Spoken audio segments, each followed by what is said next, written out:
जितने भी हैं तक हम आपको सॉल्व कराएंगे और जितने भी प्रश्न हैं लगभग 100% आने की संभावना है।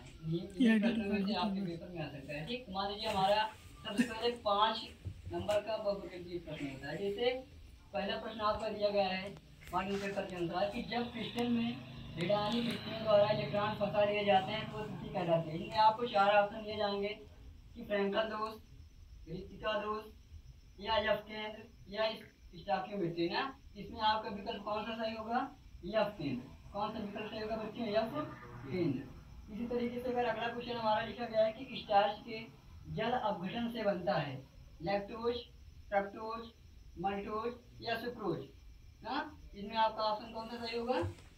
ग्लूकोज। इसी प्रकार दिया गया कि आशुद्ध या शुद्ध जल की मोलरता होती है 55.58 या 50 या कुछ भी दिया गया है, लेकिन उसी में से एक विकल्प आपको दिया गया होगा कि 55.56। तो आपका उत्तर क्या होगा सही? 55.56। देखिए बच्चों कैसे सही होगा, क्योंकि 1 मिलीलीटर बराबर होते हैं हमारा 1000 ml, यानी 1000 मिलीलीटर ना। और बात करें हम जल की, तो जल का हमारा सूत्र क्या होता है? H2O। अब अगर हम H2O का अनुमान निकालेंगे तो हाइड्रोजन 1 नंबर पर यानी 1 डूब के 2 प्लस ऑक्सीजन हमारा 8 नंबर पर 8 दूनी 16, यानी कहने का मतलब टोटल अनुभार इसका कितना हुआ? 18।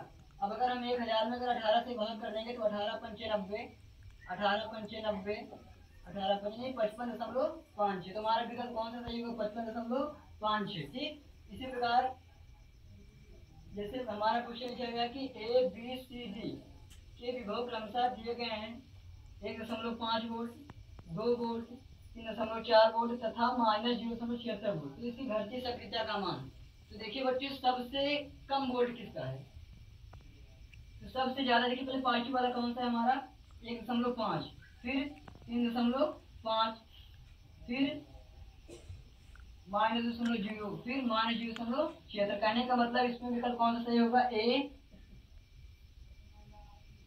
बी, सी, फिर डी और बी। यानी कहने का मतलब जो हमारा पहला ऑप्शन दिया गया था वही इसमें क्या होगा? सही। ठीक, इसी तरीके से अगला क्वेश्चन दिया गया कि कौन सा यौगिक फैलिंग विलयन से अपचित नहीं होता।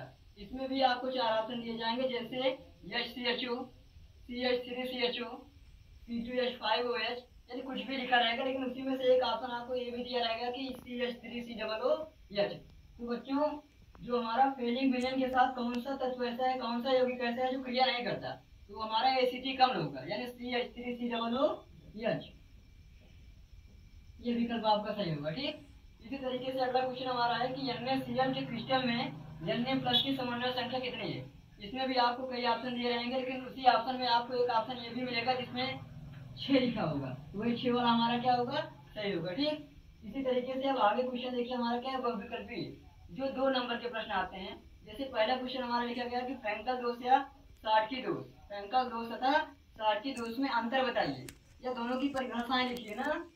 हमारे जो प्रश्नोत्तर नंबर 2 का कि साटकी दोष तथा फ्रैंकल दोष में अंतर बताइए ना, तो दोनों की हम परिभाषा लिख लेंगे। साटकी दोष की परिभाषा हम आपको क्या बता रहे हैं कि ऐसा दोष जिसमें धनायन ऋणायन के समान संख्या में अपने स्थान से लुप्त होने के कारण, निर्मित रिक्त स्थान होने के कारण होता है, उसे हम क्या कहते हैं? साटकी दोष कहते हैं।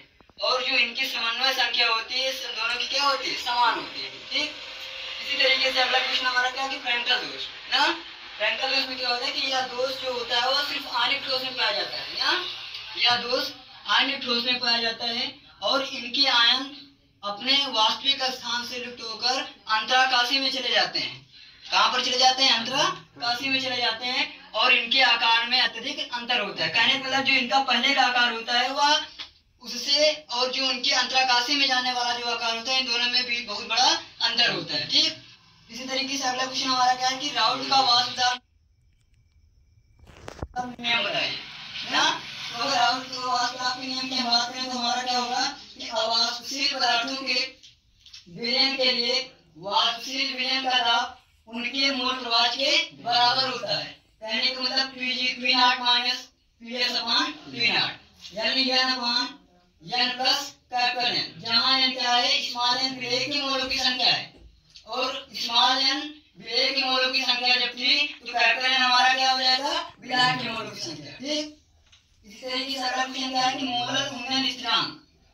तो विलायक के 1000 ग्राम में 1 मोल घोलने पर जो उनके क्वथनांक में वृद्धि होती है उसे हम क्या कहते हैं, मोलर घूर्णन स्थिरांक। इसे हम Kb से प्रदर्शित करते हैं। और अगर हम बात करें मोलर घूर्णन स्थिरांक, ये हमारा क्या था, मोलर था, और ये हमारा क्या है, मोलर। तो हमको आपको कुछ नहीं करना है, जहां पर 1000 ग्राम लिखे तो वहीं पर क्या करेंगे, 100 ग्राम।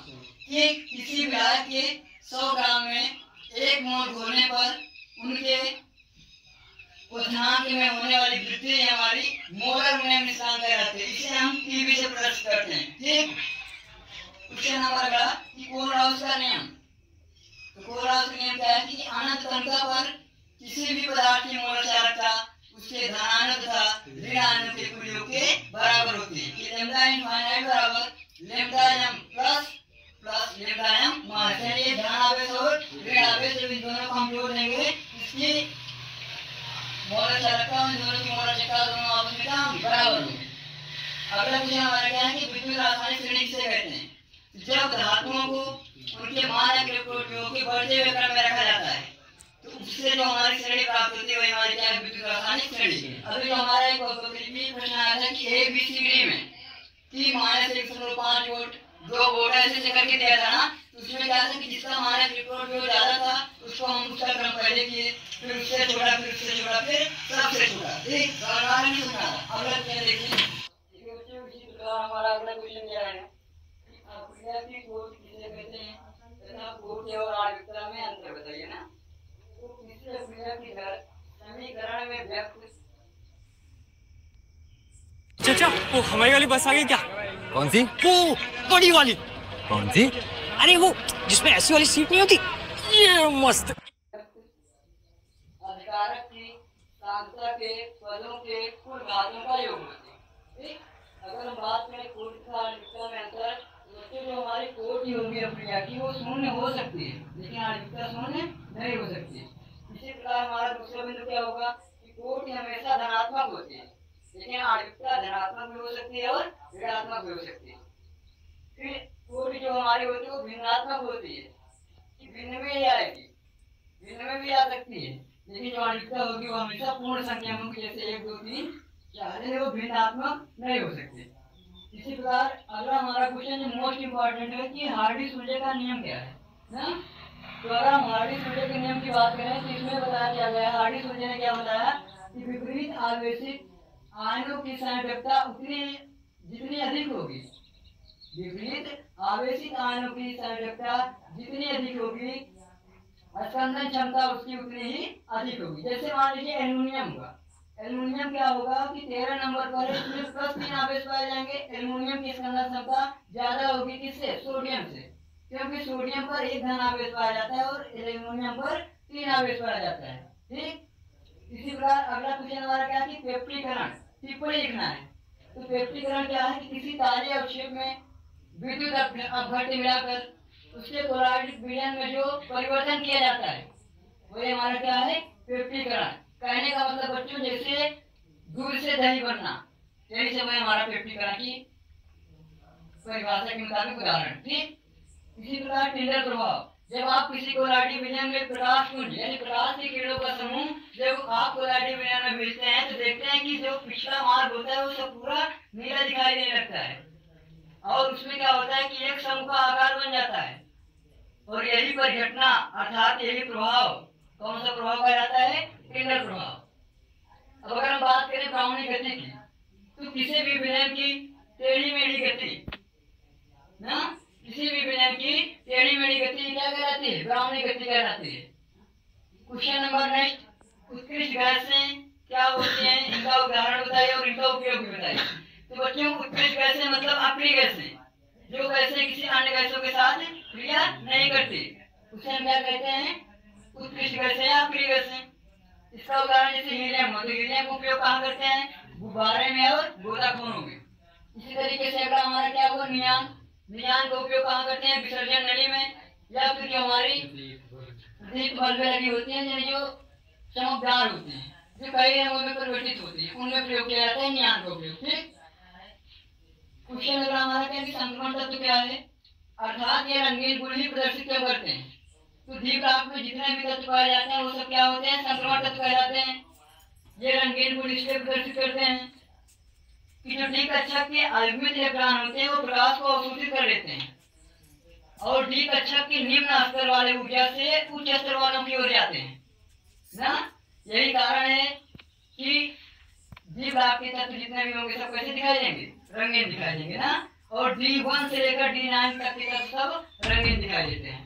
क्वेश्चन नंबर अगला हमारा क्या है कि सिलिमिक का प्रभावी परमाणु क्रमांक क्या है।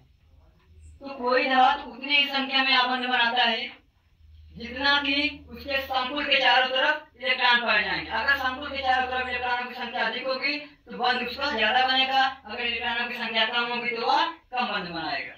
और जो हमारा मोस्ट इंपॉर्टेंट क्वेश्चन है कि वर्नर सिद्धांत की अवधारणा है। तो बच्चों इसका पहला पॉइंट क्या आता है कि दो प्रकार की संयोजकता प्रदर्शित करते हैं, एक तो प्राथमिक संयोजकता, दूसरा द्वितीयक संयोजकता।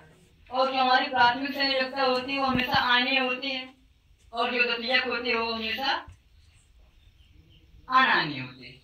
तो अगर हम बात करें प्राथमिक संयोजकता की तो प्राथमिक संयोजकता आयनीय होती जरूर है लेकिन वो ऋण आयन से पूरी तरीके से संतुष्ट होती है।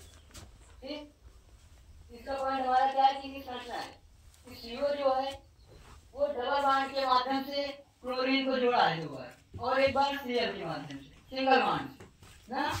इसी तरीके से NH3 जो हमारा है वो 4 बार जुड़ा है, 2 इधर और 2 इधर ना।